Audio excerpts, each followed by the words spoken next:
It's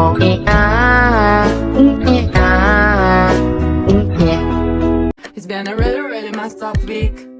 Some days told you, some days better. La la la, la la la. Nah, baru aja bangun dari sujud, duduk di antara dua sujud tuh, Tante Agnes merasa bahwa dia sedang dikelilingi sama 3 makhluk yang besar, Wak.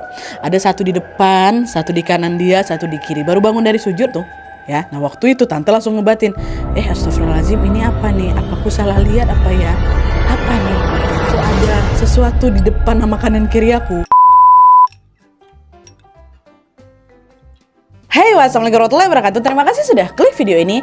Oke, Wak, karena malam ini udah sampai di malam Senin lagi, itu berarti saatnya aku menemani kalian dengan kisah horor Wawa spesial Nusantara part 185 dari Papua Tengah. Di malam hari ini, Wak, aku akan menceritakan kisah tentang Wawa dan keluarga besarnya yang semula hidup aman tentram saja, secara mendadak dihantui oleh serentetan teror mistis secara bergilir. Nah, masalahnya, Wak, teror mistis itu gak cuma berasal dari satu sosok aja, melainkan ada berbagai sosok astral yang bisa dibilang tuh gak umum terlihat di mata manusia gitulah. Bentuknya unik-unik gitu. Nah, seperti apa sosok-sosok itu dan kenapa Wawa serta keluarga besarnya ini bisa diganggu sebegini dahsyatnya?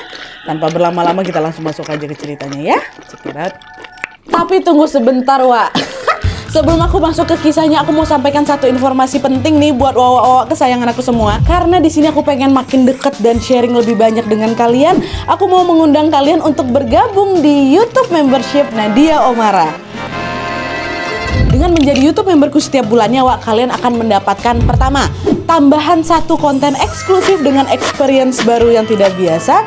Terus ada kalanya juga nih, konten eksklusif ini bisa menjadi tempat aku dan tim bisa lebih bebas berekspresi lagi tanda kutip, dan juga menyampaikan informasi detail yang tidak bisa kami sampaikan di konten-konten biasanya. Dan selain itu kalian juga akan mendapatkan badges khusus di samping nama aku di YouTube kalian, dan juga nantinya kalian bisa saling komen dengan berbagai emoji khusus khas Nadia Omara Channel. Tapi ini nggak ada paksaan, Wak, ya, buat kalian yang mau-mau aja. Cara bergabungnya juga gampang sekali, Wak. Kalian tinggal langsung masuk ke halaman channel YouTube Nadia Omara, lalu klik tombol join atau gabung. Dan kalau sudah, kalian tinggal langsung melakukan pembayaran melalui dompet digital yang kalian punya. Udah selesai. Selamat bergabung dan selamat menikmati konten eksklusif dari kami di YouTube membership Nadia Omara. Kita tunggu kalian di room members only ya.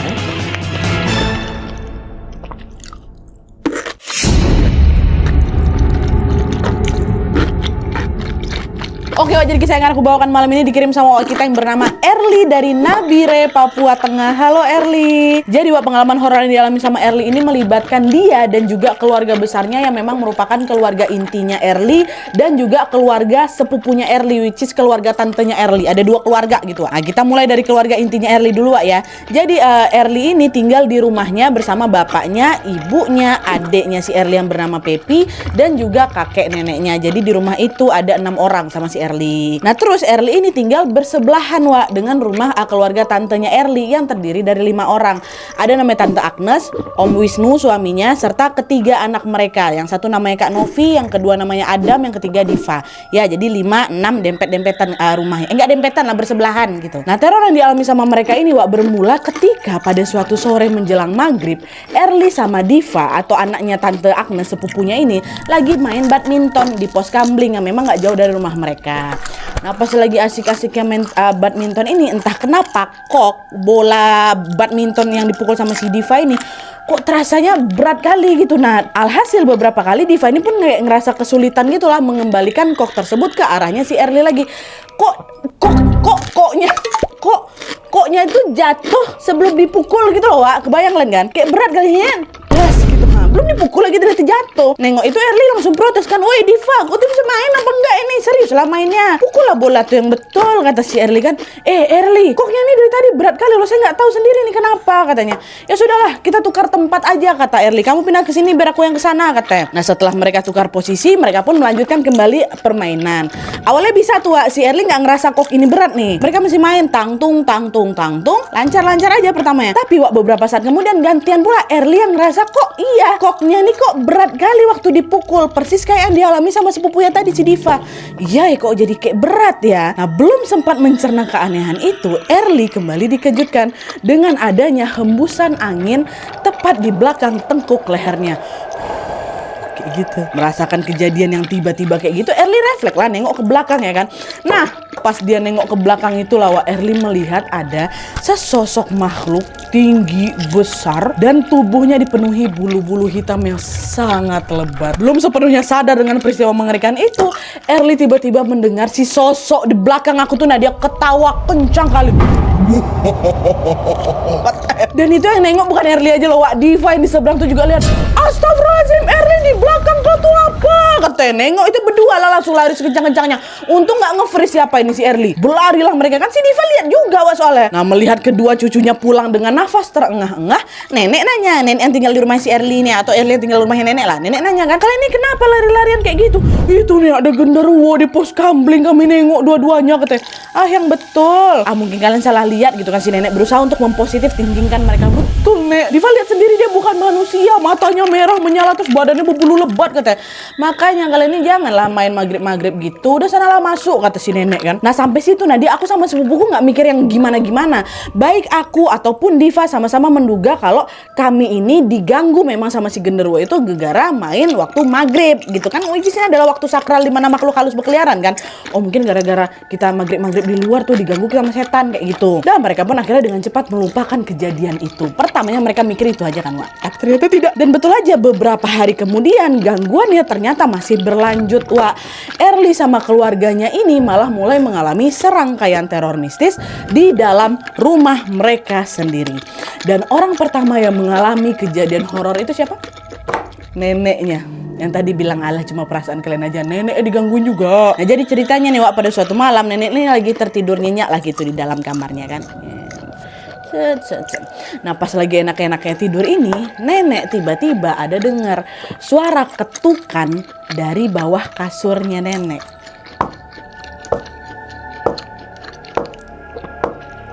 Di bawah kasur, macam lagi ngetok kasurnya nenek tuh. Awalnya nenek ngabaikan suara itu tapi lama-kelamaan suara itu kok terdengar makin keras ya, makin keras malah bikin nenek terbangun lah dari tidurnya. Kayak gitu, bayangkanlah sama kalian. Aduh sakit tangan aku. Karena penasaran nenek mau ngintip nih Wak ke kolong kasur. Apa ini, dia mau mencari tahu asal suara itu kan. Pas si nenek turun dari tempat tidur, nenek tengok lah itu kan ke kolong kasur. Nenek dibuat kaget setengah mati karena dia melihat ada, bayangkan nih Wak ya, sebuah kepala hitam bergigi tajam, mohon maaf agak sedikit tonggos, sedang menyeringai nih ke arah nenek. Dan yang lebih mengerikannya lagi, sosok itu tampak tidak memiliki badan, kepalanya aja kepala buntung. Gitu maju dia gitu. Astagfirullahaladzim. Nengok itu pontang-panting juga nenek keluar kamar langsung teriak, astagfirullahaladzim, tolong ada setan, kata nenek. Suara nenek pun dengan cepat langsung membangunkan seisi rumah dan membuat kakek sama siapapun semua terbangun. Nah bapaknya Early dengan cepat pun langsung menghampiri nenek sambil nanya, kenapa Ma, ada apa? Kenapa Mama teriak malam-malam gini? Itu di sana di kolong kasurku ada hantu kepala, kata nenek kan. Jadi penasaran lah mereka semuanya. Mereka pun beramai-ramai Wak ngecek lagi itu ke bawah kolong kasur. Tapi pada saat itu mereka sama sekali tidak menemukan apapun. Nggak ada apa-apa. Hilang kepala yang tadi itu. Akhirnya bapak bilang, mungkin nenek lelah ini Nek. Udah kami cek kok nggak ada apa-apa. Lagi pula kan kita selama tinggal di sini nggak pernah ada hantu kan Nek. Nggak pernah ada yang macam-macam kan. Iya juga ya Nak ya, kata nenek. Toh juga selama kita tinggal di sini memang nggak pernah ada tuh cerita-cerita setan atau apapun lah di rumah ini kan. Iya, Mama tuh kecapean itu. Memang betul nah di rumah kami nggak angker sama sekali, biasa-biasa aja kok. Mungkin bisa jadi nih nenek ini kecapean, waktu itu pikiran kami kayak gitu, kata si Early. Nah singkat cerita mereka pun memutuskan untuk mengabaikan kejadian malam itu dan menjalani hari-hari kedepannya seperti biasanya. Memang betul Wak, sejak kejadian malam itu nggak ada gangguan apapun yang menimpa mereka lagi. Tapi pada suatu malam Jumat Kliwon tepatnya, lagi-lagi nenek mengalami sebuah peristiwa horor yang membuat dia dilanda trauma berat. Nenek lagi nih Wak.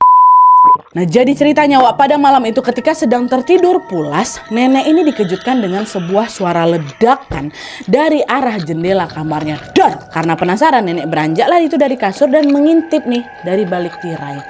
Dan tepat pada saat itulah Wak, nenek melihat bahwa ada sebuah cahaya api berwarna kemerahan yang terbang melayang-layang.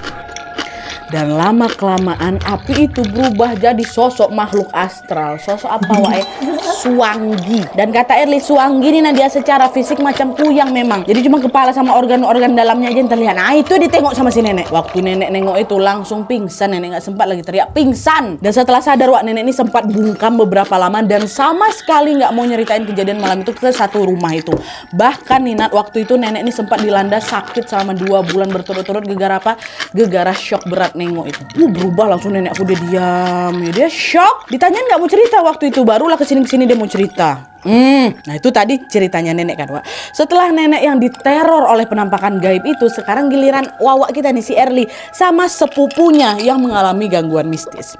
Begilir nih kan. Jadi ceritanya pada suatu malam keluarganya Erli sama keluarganya Tante Agnes ini lagi kumpul lah itu di rumahnya Erli.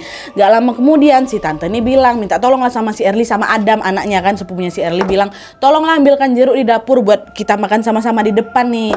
Dah pergilah Erli sama Adam ini berdua pergi ke dapur kan Wak. Mereka jalan santai yaitu tanpa berpikir aneh-aneh. Orang udah gak ada gangguannya lagi waktu itu. Tapi sesampainya di dapur, Erli sama Adam ini dikejutkan dengan dinding dapurnya aku tuh Nadia secara tiba-tiba bergetar kuat macam betulan macam gempa. Kenapa nih? Kenapa dinding kita bergetar? Aku tanya masih Adam, gempa kah ini? Kata gitu. Belum sempat Adam ngejawab Nadia, mereka kembali dikejutkan dengan apa? Suara kuntilanak yang tertawa keras sekali. Kata suaranya, langsunglah berlari sekejang-kencangnya si Erli sama si Adam ini meninggalkan itu dapur. Waktu mereka jalan ke dapur nggak ada bergetar tuh. Jadi seolah-olah yang bikin dapur tuh bergetar ketawa si kuntilanak itu tadi. Nengok anak berdua berlari tuh yang nanya Tante Agnes, kalian ini kenapa? Mana jeruknya? Kok nggak dibawa ke sini? Nggak ada jeruknya Tante. Kami takut di dapur ada kuntilanak, kata mereka. Jangan ngada-ngada kalian ya. Selama ini kita nggak pernah lo dengar cerita-cerita hantu di rumah kita nih, nggak ada. Tante Agnes yang nggak percaya akhirnya bangun sendiri tuh. Dia pergilah ke dapur ngambil itu jeruk sendiri. Dan sesampainya dia di dapur, Tante Agnes ini dibuat terheran-heran gegara semua bumbu dapur tumpah berantakan ke lantai. Balik lagi Tante Agnes ke depan, dimarahin lah itu Nadia aku sama si Adam. Waktu itu si tante ini berpikir kalau aku sama si Adam ini lain sengaja numpahin bumbu-bumbu dapur tuh. Padahal buat apa kami tumpahin ya kan? Gak terima lah aku dituduh kayak gitu. Aku bilang bukan kami ya pelakunya Tante. Kami bahkan gak sempat nyentuh apapun. Si kuntilanak tuh yang bikin gempa tuh ya jatuh semuanya, kata si Erli. Dengar itu yang makin gak percaya lagi Tante Agnes. Udahlah tuh kalian berkilah aja. Mana ada setan di sini, halu kalian, kata siapa, kata si tante. Nadia padahal itu aku ndak sendirian itu. Aku sama si Adam lagi dengar suara kunti itu ketawa. Orang kami baru masuk tiba-tiba wah bergetar gitu. Nggak percaya waktu itu Tante Agnes Wak. Nah, di sisi lain meskipun gangguan ini sudah menghantui 3 orang kan, nenek, Erli sama Adam, anggota keluarga yang lain memang sama sekali tidak menganggap hal itu sebagai hal yang serius Wak. Kenapa? Karena mereka nggak mengalami keanehan itu secara langsung gitu loh. Baru kami bertiga ini aja. Tapi itulah lama-kelamaan gangguan itu pun kembali muncul dan mulai berpindah ke rumahnya Tante Agnes. Tadi kan di rumahnya Erli aja kan, gantian nih ke rumah Tante Agnes. Ya, jadi setelah kejadian Erli sama Adam tadi Wak, sekarang giliran Kak Novi, anaknya Tante Agnes dulu nih, yang mengalami gangguan mistis. Jadi ceritanya pada malam itu Novi ini begadang gara-gara ada pekerjaan yang memang harus dia selesaikan lah. Pas lagi begadang itu samar-samar Novi dengar ada macam suara orang lagi main bola basket Wak, lagi di apa sih ngedribble bola basket, tung kayak gitu kan. Novi kaget lah kan, dia langsung ngebatin, betul aja masa ada orang main basket malam-malam gini. Tapi suara ngedribble Wak, tang. Karena penasaran, Novi beranjak lah dari tempat duduknya, dia ngintip nih keluar jendela. Pas dia buka tirai itulah Wak, Novi dikejutkan dengan sesosok pocong yang lagi lompat-lompat di tanah. Bunyi duk-duk dribble tuh bunyi dari lompatan dia tuh, tang. Bayangkan emang kalian. Nengok penampakan itu, refleks Novi langsung berteriak dan langsung membangunkan seluruh penghuni rumah di rumahnya, which is Tante Agnes juga ikutan tuh. Betul, nggak lama kemudian mama bapaknya datang. Tante Agnes sama Om Wisnu nih menghampiri si Novi yang lagi menangis ketakutan. Setelah mendengar cerita dari Novi, mama tadi aku dengar gini, habis itu aku tengoknya pocong apa segala macam. Mereka dengan cepat langsung mengecek ke jendela tempat si pocong itu lompat-lompat. Tapi waktu disamperin ya, mereka nggak nemuin apa-apa, pocong tuh udah hilang gitu kan. Nah di momen ini lagi-lagi Tante Agnes masih skeptis dengan segala teror gaib yang menimpa keluarganya. Apalagi kali menimpa si Novi ini. Waktu itu si tante nih bilang, kemarin katanya adekmu yang dengar suara Kunti, terus sekarang kamu nengok pocong, terus besok apa lagi? Anak-anaknya ada aja lah, kata si tante nih kan.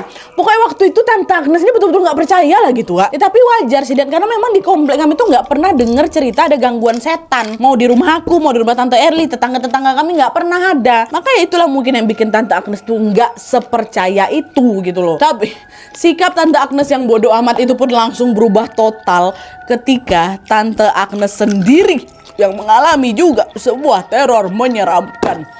Kena Tante Agnes. Jadi Wak, pada malam berikutnya sejak kejadian Novi nengok pocong dribble tadi, Tante Agnes ini ceritanya lagi sholat maghrib di dalam kamarnya.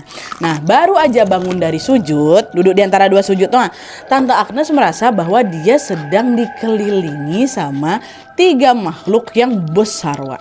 Ada satu di depan, satu di kanan dia, satu di kiri. Baru bangun dari sujud tuh, ya. Nah, waktu itu Tante langsung ngebatin, astagfirullahaladzim, ini apa nih? Apa aku salah lihat apa ya? Apa nih? Kok ada sesuatu di depan sama kanan kiri aku? Dengan diliputi perasaan was-was, Tante Agnes pun mencoba untuk melirik si makhluk ini. Hingga akhirnya dia menyadari bahwa ketiga makhluk besar itu adalah 3 makhluk yang menyerupai tikus raksasa. Betul-betul nampak bulunya. Bulunya warna hitam, ekornya panjang, kakinya kicik tapi badannya besar.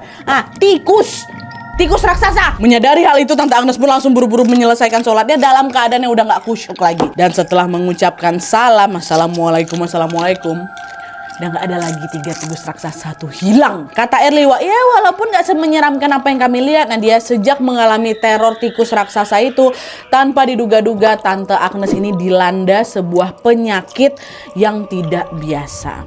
Awalnya Tante Agnesnya cuma pusing-pusing aja, nah. Tapi pada suatu waktu, tiba-tiba saja dia tidak bisa menggerakkan anggota tubuhnya, sehingga dia hanya bisa berbaring lemas di atas tempat tidur aja.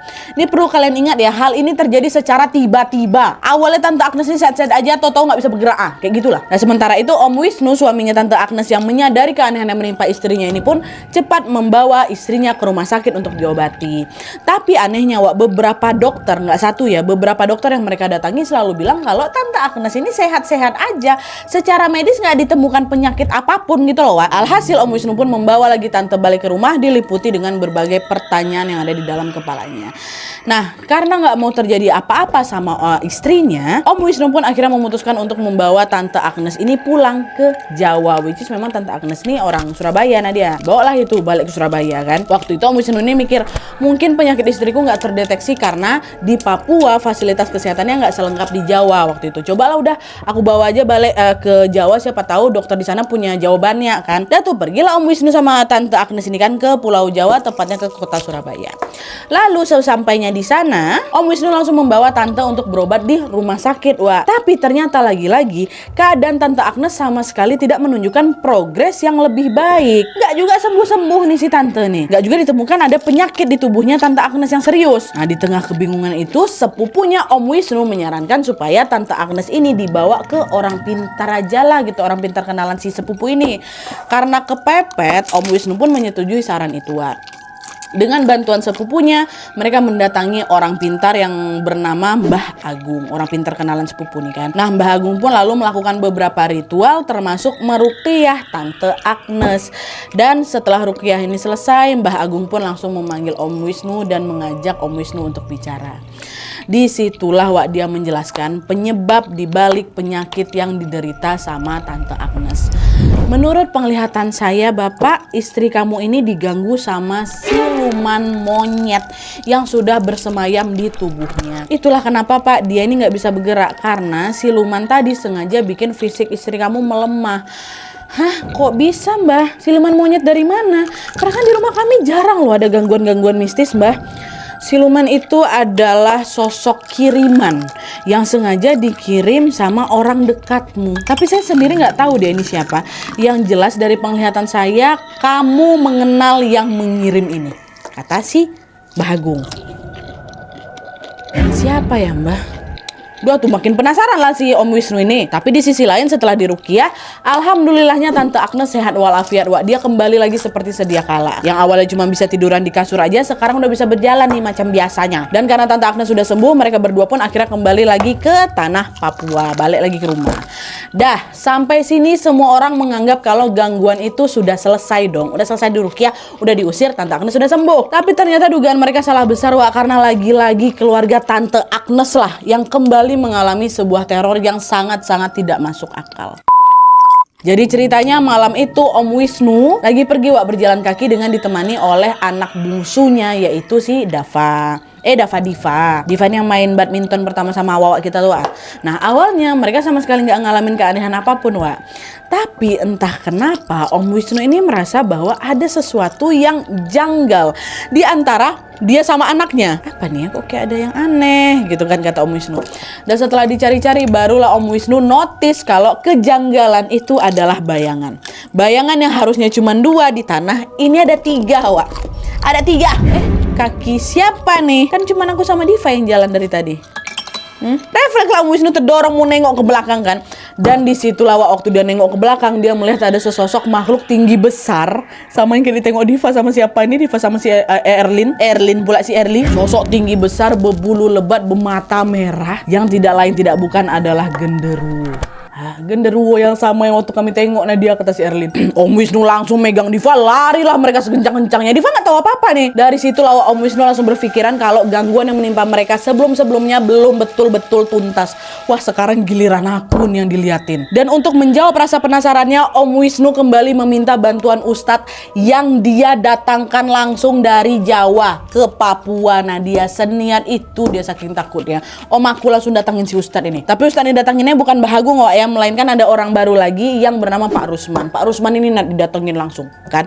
Nah, singkat cerita, Pak Rusman pun datanglah ke rumah Tante Agnes. Dan tepat ketika Pak Rusman melihat Diva, Wak, dia langsung bilang ke Om Wisnu, "Astagfirullahaladzim, Pak, anakmu lagi dalam bahaya, Pak." Tiba-tiba ngomong gitu. Kenapa, Pak? Belum apa-apa nih, tuh sepupu aku dibilang ada bahaya, Nat. Ada apa sama anak saya, kata Om Wisnu kan. Menurut penglihatan saya, anak ini sudah diincar sama makhluk halus untuk dibawa ke dunianya.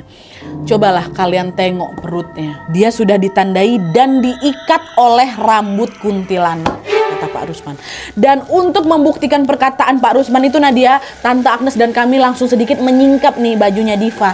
Dan betul, betapa terkejutnya Tante Agnes dan kami semua ketika mereka mendapati ada sebuah luka memar ya, memanjang itu dari perut sampai ke punggungnya si Diva. Jadi betulan macam terlilit rambut, Wak. Tapi itu luka lebam. Nah, karena sudah dia rasa urgent sama Pak Rusman, Wak, Pak Rusman pun langsung menyarankan untuk dilakukan pembersihan pada saat itu juga. Nah, di sana Pak Rusman pun mulai membacakan ayat-ayat suci Al-Quran sambil berkeliling ke setiap sudut rumahnya Tante Agnes. Nah, berkeliling lah gitu. Setelah selesai berdoa, entah kenapa Pak Rusman ini masih merasa pembersihan itu macam belum tuntas sepenuhnya gitu loh, Wak. Akhirnya Pak Rusman pun meluaskan pembersihan tadi sampai ke teras depan rumahnya Tante Agnes.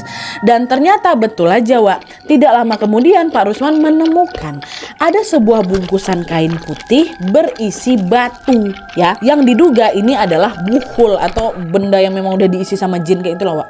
Apa nih? Buhul nih. Nah, diambil sama Pak Rusman.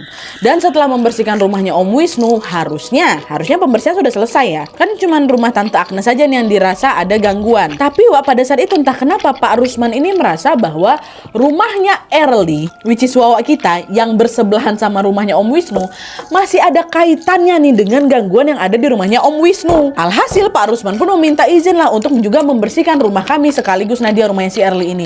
Dah boleh, Pak, silakan lah. Pak Rusman pun berkeliling lah ke rumahnya Erli sambil melihat-lihat situasi sekitar.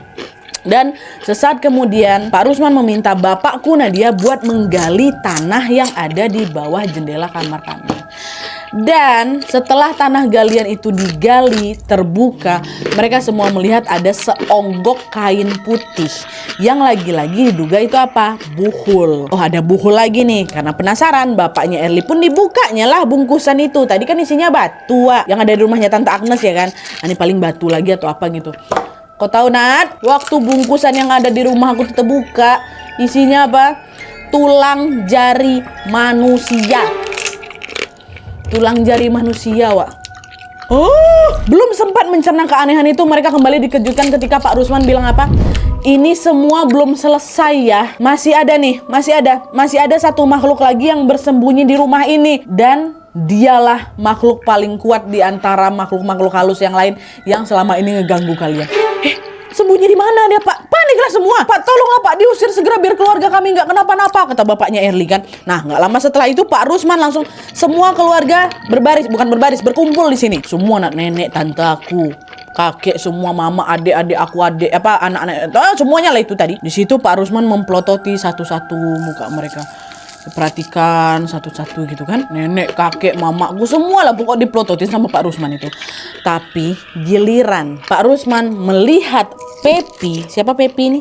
Adiknya Erli, ingat kalian? Waktu itu Pak Rusman mengamati dia dalam waktu yang cukup lama dibanding kami semua. Tengok ayo.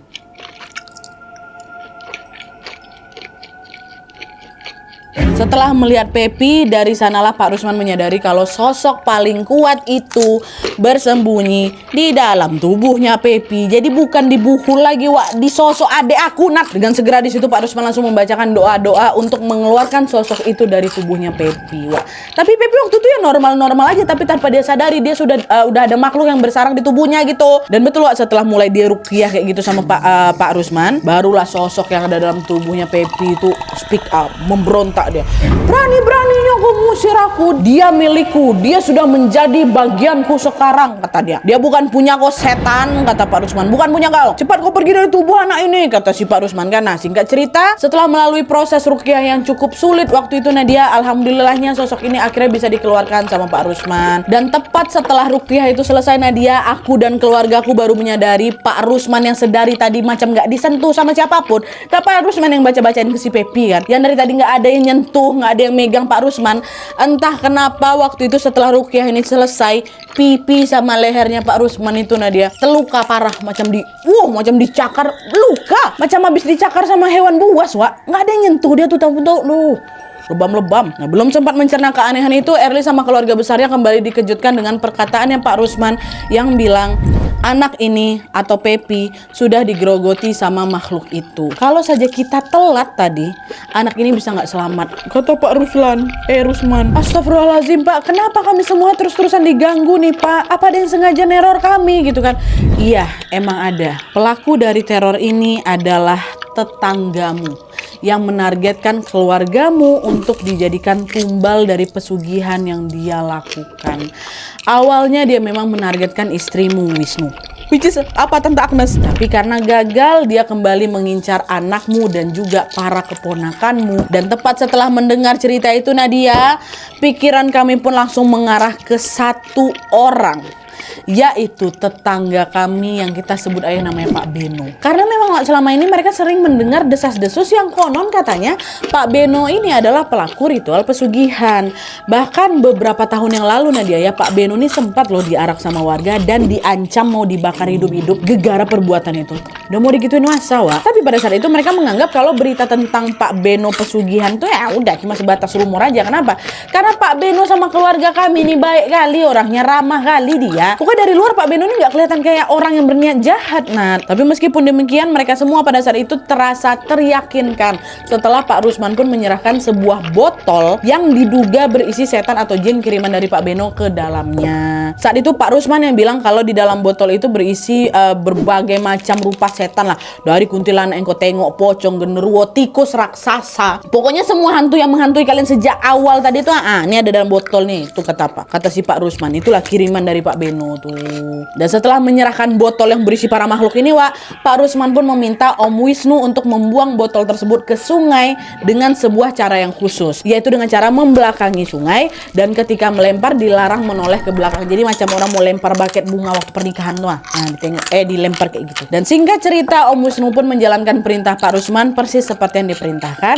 Dan alhamdulillahnya sejak botol itu dibuang, mereka sudah tidak lagi mengalami gangguan yang aneh-aneh, Wak. Mereka kembali hidup dengan tenang seperti sebelum adanya gangguan mistis itu menimpa mereka. Nah, jadi itu tadi Wak cerita tentang pengalaman Eril dan keluarganya yang ditargetkan jadi tumbal oleh tetangganya sendiri. Dari kisah ini aku jadi tahu kalau ternyata teror-teror pesugihan macam ini udah sampai juga ke tanah Papua, Wak.